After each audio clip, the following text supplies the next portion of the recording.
All right. Okay, thank you. Okay, so we got two special exhibits this fall. On your clicker. You're my clicker. On your Go clicker. ahead. Come on, you were doing it so well earlier. Yeah. These are some of the stats and details about staff picks. We're opening staff picks on October 18th. That'll be in the King Gallery. And we'll have the sneak peek the day before, October 17th. And then the community opening for both exhibits is November 7th in the evening, 5 to 7. What we did with this show was we had all of our staff members meet with curatorial and pick one of the works from our collection. Didn't have to be their favorite work. It could be one they found really interesting or one, just one of their favorites. And so we have 32 staff members who are participating in the exhibit, and we have 37 artworks. And that is because one, you remember the penguins from the A Natural Selection show, the 6 penguins in plastic. One of our staff members picked those, and we thought best to put them all together. So that's the difference between the number of people and the number of artworks. They will be arranged roughly in alphabetical order by the staff member's first name, which is subject to change if it doesn't look right. But I can tell you afterwards whether that has stayed the same or not. So I just wanted to bring a few examples from the show. And so after each staff member picked their piece, we asked them to write a little bit about what they liked about it, why they chose it. And there's some really awesome reasons everybody chose the piece. Everybody has great stories about why they picked each piece. So this might be one to just spend a little time with each of the labels and get to know. And then if you have questions for about the choice or about the piece, I'm happy to answer any questions about the pieces that I can, but you may also want to check with the staff member about details about why they picked it or what they like. So this is Jane's choice. We asked everyone to kind of think about or look for specifically pieces that haven't been out in a while. They aren't out now. And that wouldn't be in any of the other upcoming shows, so that we could really get some things out and on the walls that haven't been out in a while. There's a really great range of styles, of time periods, of artists. Only one artist was picked twice, which is kind of fun. So Jane picked this piece by Alexander Coaster. Her label talks about when it was presented to the collector's circle and the kinds of discussions that were had at that event about, are ducks wildlife? Should we include this? Should we not include this? But it's a really gorgeous piece, so I hope everybody enjoys it when it's up and out. And next slide. Jean is our longest standing staff member. Jillian is one of our newest staff members. So, and the choice of styles is a big range as well. So Jillian picked this about like 3 weeks after she started here. So we really had to show her around the collection to get to know it, to be able to pick something. We sort of set her loose in the painting storage. And she picked this piece, which has been out a couple times, but it's very different and really beautiful. And what she liked about it was the textures, the colors reminded her of French Impressionism. And it's really, really big. It's not quite the size of the screen, but maybe up to here and then half of the screen. So it's good. Next. I'm gonna do this to me. I'm gonna do this. And then some of the reasoning and the explanations are very, very art focused. I like Impressionism, so I like this piece. Some of them are really personal. And Tim has this beautiful story about, growing up in Southern California and going to the orchard with his family.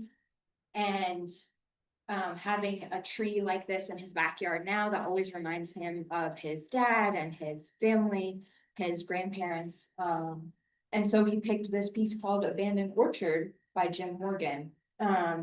So it's really a great range of artworks and stories.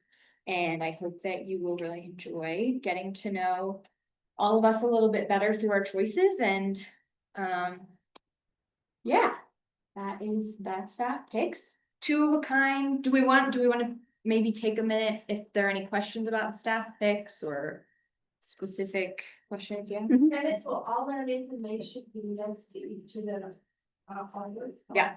Yeah, so there's a label beside each artwork with the write-ups on each. So were they only choosing from things that are not up at present, or Sorry, that are, do they only choose from things that are not on exhibit at present? right, yes, so we asked them to pick things that were not already out.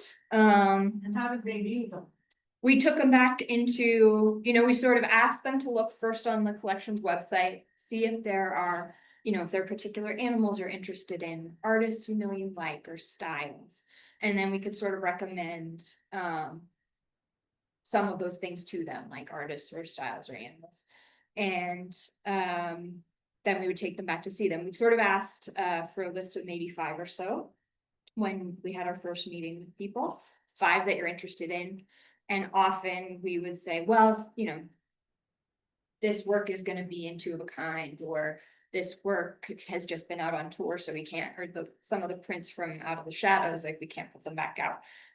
You will recognize a good number of these, I think, especially those of you who've been here with us for a while, and so.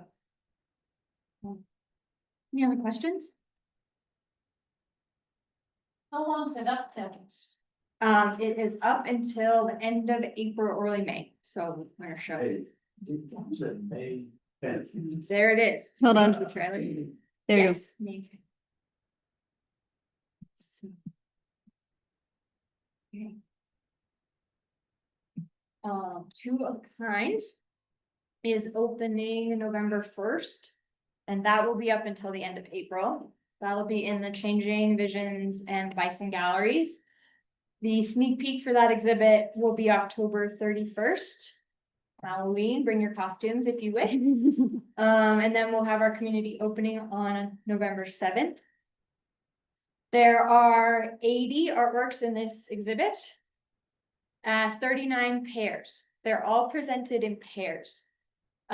Except for 1 pair, which is 2 pairs of pairs. Which is why we again have a difference between the number of artworks and the number of units. We have about 18 to 20 pieces that have in the show that have not been officially exhibited before. So there's a lot of asterisks in there, but so we'll be taking some things that are on display here in the members gallery and putting them in the show. So I didn't know quite whether to count that as, like, it is visible, it's on exhibit, right? But it's not been in an exhibit. We have a piece that was presented at Blacktail Bash, I think in 23. So it's been exhibited, but not in an exhibit. So that's why that number is a bit flexible. There are 5 categories, 5 types of pairs that organize this show. We're going to go through an example of each type. And we have within those categories, what we tried to do was pick, each pair is represents a different kind of relationship between the pairs. So we're not trying to show 5 examples of a bronze maquette and a full-size bronze. Every pair is a different type of pair. So we have 80 different types of pairs. And we have 2 works that are incoming loan objects from outside institutions, which we'll go into a little more detail about because we won't be familiar with them. And we also have some interesting pieces from different parts of our collection. So we're actually gonna include a print from our education study collection in this show, which is not something we typically do. But it's a really great pair with another example that we have, and it gives us a chance to talk about how we use the education study collection as well. We also have a promised gift from the Kerr family that's in the show. And so we don't usually show promised gifts. It's been here for a while. And we feel like it would be a missed opportunity not to be able to share that. So I have a question. How could there be 18 20 pieces that never been exhibited? How does that happen? we have a really great and really big collection. Some of these also are new to the collection. So they just arrived here this summer. So they won't have had a chance to be exhibited at the museum. People don't. Yeah. Mhm. And this first pair is actually an example of that.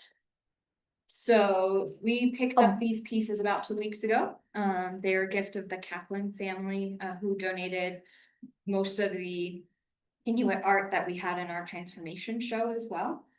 They're two prints, a stone cut and a lithograph. And you might think, okay, both of those are prints made with rocks. How are they different? Process is really different. And so, the result is really different too. So a stone cut is a type of print that was kind of developed within the Inuit art making community because it derived from their cultural practice of carving oil lamps out of stone. And so when the art market in the North blossomed in the 60s-ish in Canada, that was a really easy transition for the artist to make to go from this historical practice of carving lamps to carving on a stone. It's very much like a woodcut made of stone. So you have to carve everything away like a stamp, and what you leave raised is what is printed on the paper. The difficult part of this is that the stones are really hard to get. They're really big and heavy, and they have to come from far away to get to the communities that are making the art, right? So also because the Inuit printmakers developed a practice of making a very limited number of prints in each image, they would maybe print 50, right? That was a pretty typical number. And then they would have to scrape off they would destroy the block, basically. They would scrape off all of the carving so that it couldn't be used to make more than that number. Which is a pretty wasteful process overall, especially when a material is that valuable to them. So the practice of stone cuts is still done, but it's done quite a lot less. Pretty quickly, they adopted lithographs and other printmaking methods as a more sustainable kind of reusable process. But you can see the stone cut is very blocky, you can't get modulations of color, you can't get really fine, you can get fine lines that are cut away, but it's harder to get those fine lines that are raised. Whereas the lithograph, you're basically drawing on the print. And so you can get these really fine modulations of color and kind of sketchy quality to the lines if we want. So material matters. This is the first of our categories. There are 12 pairs of artworks in material matters. And they range from this kind of thing to looking at, two versions of the same print where one is colored. We have a plaster and a bronze of the same figure, and some drawings and finished works as well to kind of get into artistic process. So the next category is Can you explain to me how that's a pair? so they're both Inuit prints. They're both made with stones. And that's how they're paired. Sometimes it's. It's also made with stone. So the pairs, rather than thinking of the pairs as matches, try to think of the pairs as comparisons. So we're bringing together two works that kind of highlight interesting things about each other when compared to each other, right? So it's not that these were made to go to, some of the pairs are made to go together, they look exactly the same. But the material matters category a little bit more than others sort of highlights differences rather than similarities.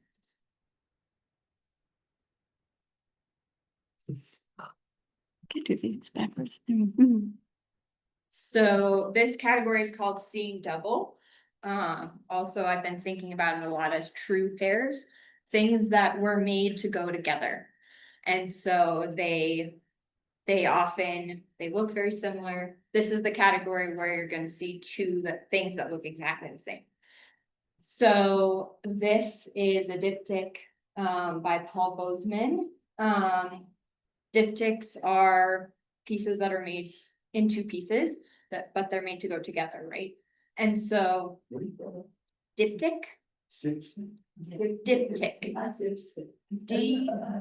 Diptych, like, have you seen a triptych before? Can anyone spell diptych? I always spell it wrong. DIY. There you go. Say it again, Nancy. DIPTYCH, right? Yeah. I always switch the. Charlie, I'll vowels. show you an example later. So a triptych is 3, so if I'm the center panel, my hands are the other panels, and they're made to bend in. So they're often used for altarpieces, because you would show the outside panels on most days, and then you'd open it up for the high holy days, for special occasions and feasts. A diptych was often used for portable altarpieces, because you could have the two panels kind of set themselves up, right? And you could fold them up, some of the more valuable art would be protected on the inside, and you could take it with you wherever you're going. So this is a modern example, and I just thought it was really interesting to think about how would this be different if it were just one big panel? What do we, what does it change to have it split up into these two pieces? Why does that change our experience of the piece? How does it change our focus? I have answers for myself for some of these questions, not all of them, but I think what I hope is fun about this show is that everybody gets to answer it in their own way. There's not necessarily right answers for all of these questions. So this is true pairs, and this is one of the examples. In this training, I'm trying to focus on pieces that haven't been out before that you wouldn't have seen. So we're having it framed now. It's never been exhibited here. So it'll be fun and new for us. Dennis, I have a question kind of related. So this moose piece by Rundis over here, is that a triptych? I don't think it is, because I think that's the frame and not the paint. I don't think it's painted on 3 You don't think panels. it's 3 separate panels? Yeah, we could. I've look also at it. wondered. We can go to Barb's office. Barb has a triptych. What about the mural in the classroom? Is that a triptych? It's got different. It's 4 panels, but it's intended to be seen as one single piece. Although technically it's 4 separate panels of wood. I don't know, what would you call that? I don't think it's a triptych. I would call it, yeah, quadruptych. But I think the idea of a triptych or a diptych really has to do with this function element of Intentionally, you're supposed to see this and then this. breaking it into pieces. Yeah, and that kind of intentional. Go ahead, yeah. Third category is called what's in a name. And so in this group, all of the pairs were thinking a lot about names, either the name of the piece or the name of the artist. So in this case, we're looking at 2 artists, Titian Ramsay Peale and Rembrandt Bugatti, who were both themselves named after famous women. So in Rembrandt Bugatti's case, I think his name, he felt a lot of pressure as a result of his name, right? He had a very short life, a very short career, and it was very tragic. He was overshadowed by his brother, who was the Ettore Bugatti, the famous car designer. His dad was also an artist. He came from this artistic family. And so it really had a big impact on his life, I think, to have this name. Titian Ramsay Peale also came from a family of artists in Philadelphia. His siblings had the craziest names. Rembrandt Peale, Titian Peale, Artemisia, like all of them had crazy Renaissance art names. He did okay, you know, he was part of the family business. He helped run his dad's museum, and he was always very involved in the arts. But it does sort of feel like the name is the destiny, right? That both of these artists, because their families valued art so much and gave them these art names, that they were really pushed to or encouraged to pursue that kind of career. Other examples in this category of what's in a name, we have two pieces with the same title. That's kind of fun. We have two pieces where pear is in the name. We have two sculptures of elephants that are sort of like draping their trunks over each other, but one is called Courtship and one is called Wounded Comrade. So the name really sets the scene in those pieces. We also have a father-son pair in this group, not the Audubons. Arthur Burdett Frost Jr. and Sr.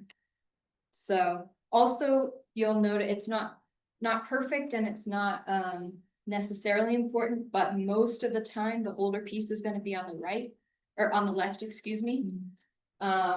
Just as sort of an organizing principle that you sort of go through time. Yeah, try. All of these come from our collection. We have two loans. But yes, the rest are either, long-term loans to SJKM, or M's or W's, so. The loans being in a pair or one of them belongs to Harry Brady. We have two loans that each go to separate pairs, so we're gonna look at those together, at the end of this. The fourth category is called a question of perspective. And so we're thinking about different perspectives within the art. So this is an example where we're looking at an image of a buffalo chase, a buffalo hunt done by a white artist, and then an image of a buffalo hunt by an indigenous artist, Alan Hauser. And so we can think about how these two people may be related to this scene, how they represented it differently. We can think about like, is one more authentic? Is one more real? Than another.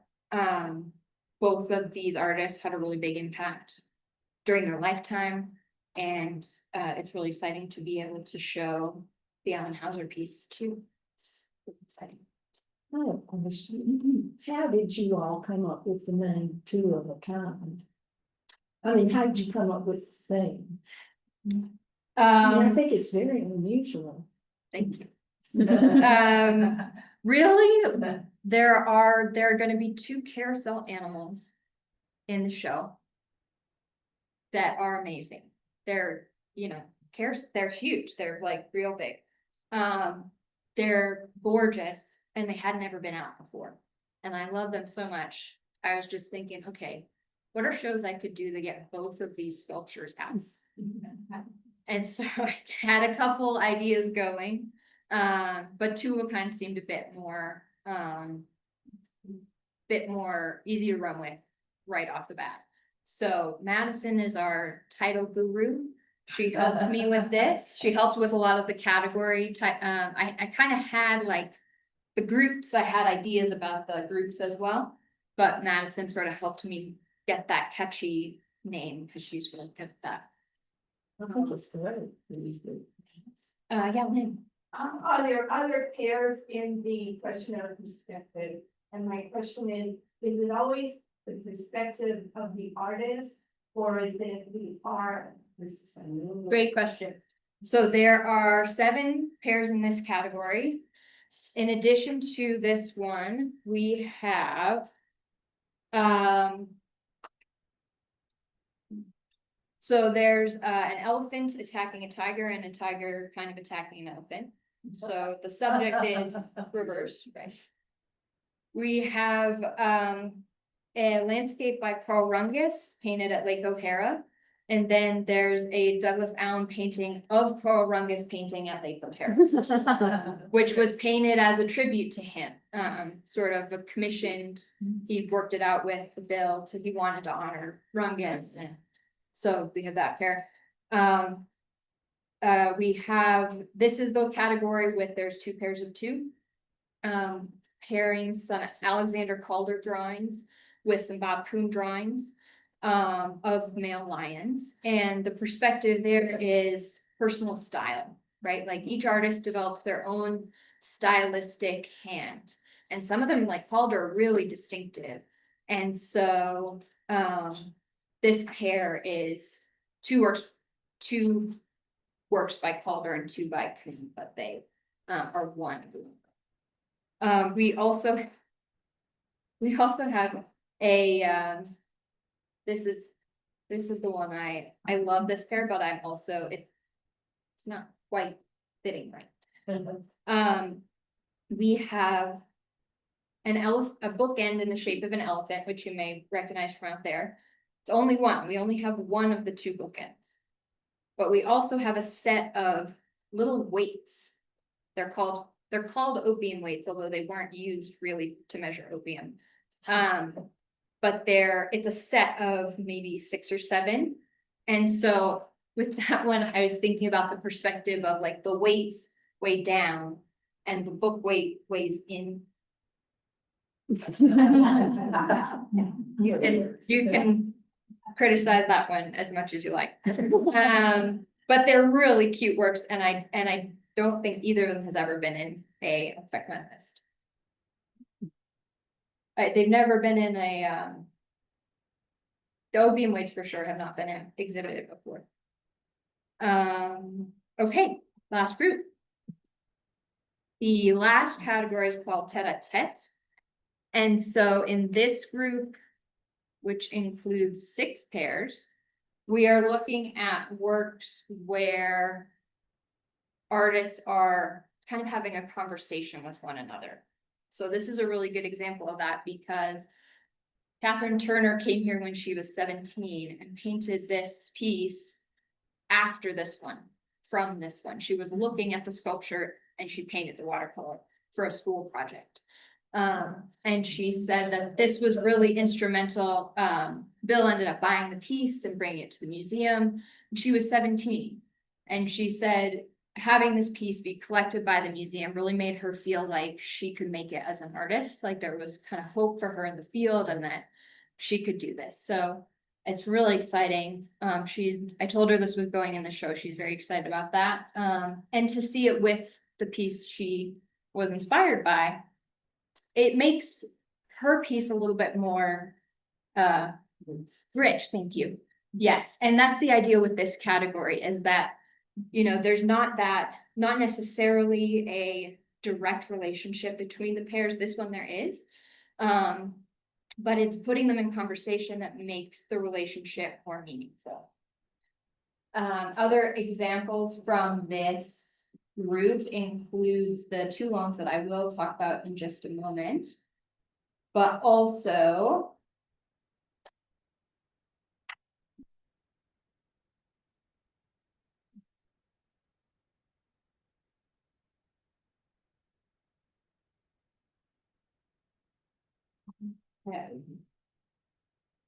Okay, also we have, you know, the Ansel Adams photo of the Tetons.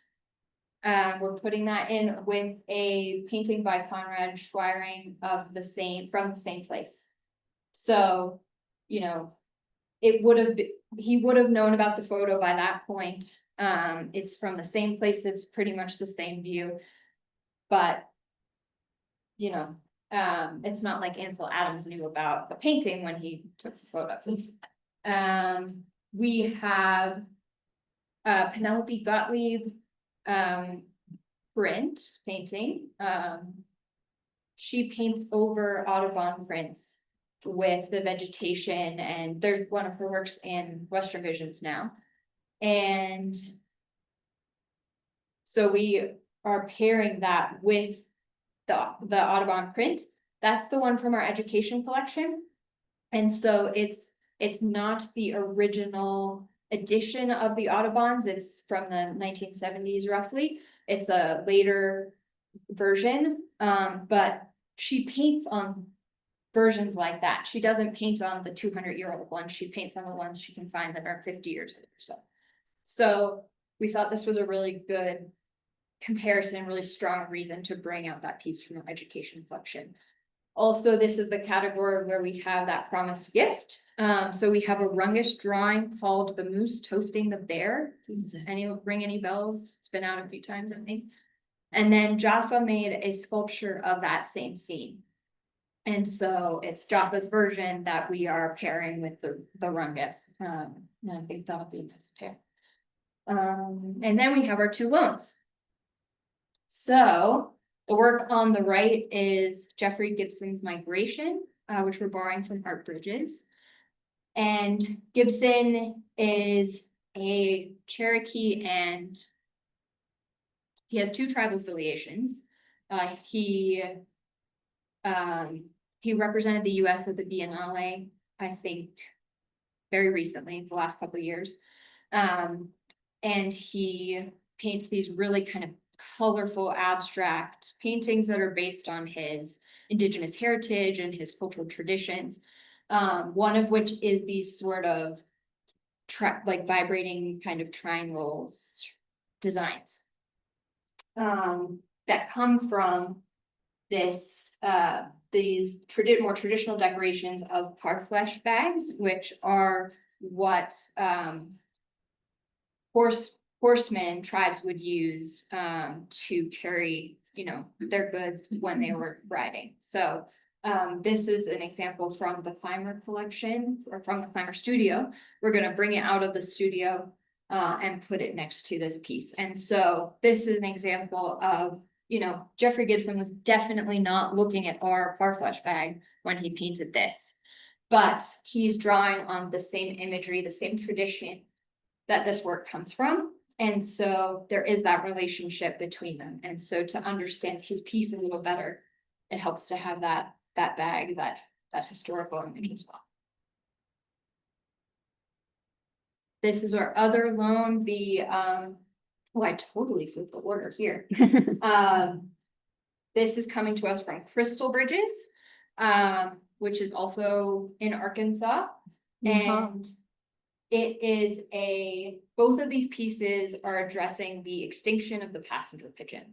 So Prono is doing it right after the species went extinct. He visited and saw the last passenger pigeon. And her body was actually preserved and is still at the Smithsonian today. So it was very clear, this is the last one, this is the extinction event. And so he's depicting that within his lifetime as a firsthand witness of it. Laurel Roth Hope does these amazing, I don't know, sculptures of extinct birds. She calls it her biodiversity suits. And what she's doing is, knitting and crocheting are the same to me. I know that they're not, but I can't remember if it's knitting or crochet. I think this one's crochet. Thank you. Crochet. She crochets suits, like outfits, for little models of birds to disguise them as extinct species. So they all kind of, the form underneath is generally looks like that. But she has them for, you know, dodos, for Carolina parakeets, for a whole bunch of things. And she talks about her choice of using the yarn, using this craft, this soft material is kind of like softening the blow of this very difficult reality that these birds are gone. And she also says that the patterns of crocheting are very similar. We use crochet in a similar way to the way birds use feathers. It's decoration, it's warmth, it's protection. So her stuff is very, very cool. And bringing these two into conversation, I hope this was exactly, I think it's exactly 100 years since the passenger pigeon. You might want to double check me on that, but it's about 100 years between the two works. So we're just seeing that even though this extinction event happened almost 100 years ago now, we're still dealing with it, processing it, we're experiencing this loss even today. Those are the two loans. And so if you have questions, I'll be happy to try to answer them. So exciting. Thank you so much. Thank you. Great stuff. Thanks very much. Well, everything came from all of them, Almost, almost, except those bits. except for two. Yeah, We have a lot. we got a lot of good stuff too. Yeah, Yeah. and a lot of stuff that never gets out, so thank you for making me do some. Good job, Steve. Yes. Thank you, thank you. All right. One moment, I have to do technology.